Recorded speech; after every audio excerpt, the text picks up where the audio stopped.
INL Kozhikode ജില്ലാ പ്രസിഡന്റായി ശോഭ അബൂബക്കർ ഹാജിയെ വീണ്ടും തെരഞ്ഞെടുത്തു. കോഴിക്കോട് ചേർന്ന ജില്ലാ കൌൺസിൽ യോഗത്തിലാണ് പുതിയ ഭാരവാഹികളെ തെരഞ്ഞെടുത്തത്. INL സംസ്ഥാന കമ്മിറ്റി ഓഫീസിൽ ചേർന്ന ജില്ലാ കൌൺസിൽ യോഗം സംസ്ഥാന പ്രസിഡന്റ് അഹമ്മദ് ദേവർകോവിൽ ഉദ്ഘാടനം ചെയ്തു. ശോഭ അബൂബക്കർ ഹാജി അധ്യക്ഷത വഹിച്ച യോഗത്തിൽ CH ഹമീദ്, PNK അബ്ദുള്ള എന്നിവർ സംസാരിച്ചു.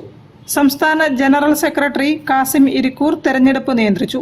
ജില്ലാ പ്രസിഡന്റായി ശോഭ അബൂബക്കർ ഹാജിയും ജനറൽ സെക്രട്ടറിയായി OP അബ്ദുറഹിമാനും ട്രഷററായി അബ്ദുൽ സലാം നരിക്കുനിയും തെരഞ്ഞെടുക്കപ്പെട്ടു.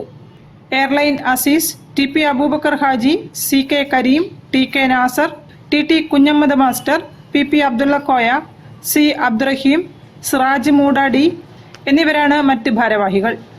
General secretary OP Abdurahman, treasurer Abdul Salam Narikkuni എന്നിവർ പരിപാടിക്ക് നേതൃത്വം നൽകി.